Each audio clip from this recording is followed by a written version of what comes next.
Tabakit MP Dr. Suraj Ratan Rambachan also celebrated Emancipation Day in his constituency today with a parade and a rally in Gasparillo. The minister was accompanied by African drummers and dancers, and he paraded from Bonaventure Junction to the Gasparillo Junction. Dr. Rambachan said he was especially pleased to see so many youths taking part in traditional African art forms. Melissa Dasrath was there and she files this report.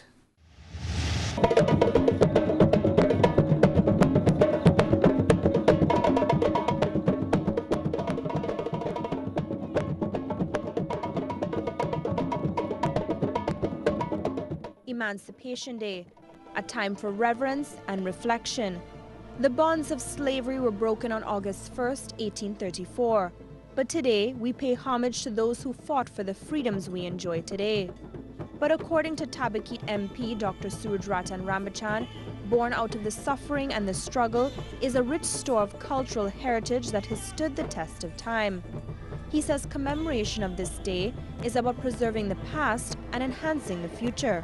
Emancipation represents not just what has happened to our African ancestors in terms of freedom from slavery and from bondage, but it's also freedom of the spirit.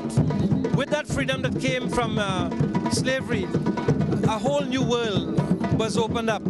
A whole new culture was brought into focus, because in our tradition reside our values, and a people without values is no people at all. And the one thing that Trinidad and Tobago can be proud of is the way that we have not only inherited our values, but kept our values and now practice our values. This is why I commend Mr. Neptune for having all these little children, because what he's doing, he's transmitting these values, and through these kids, generations to come will benefit.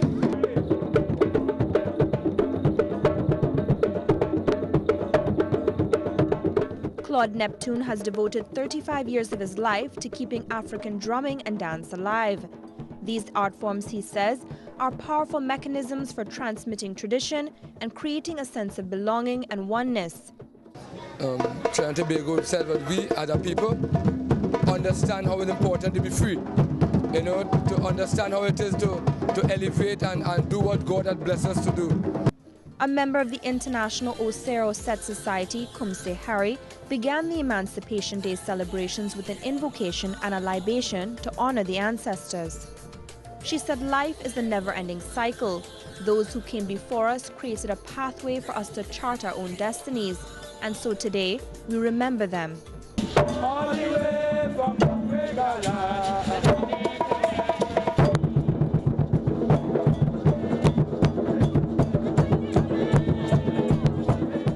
Melissa Dasrath, CNews.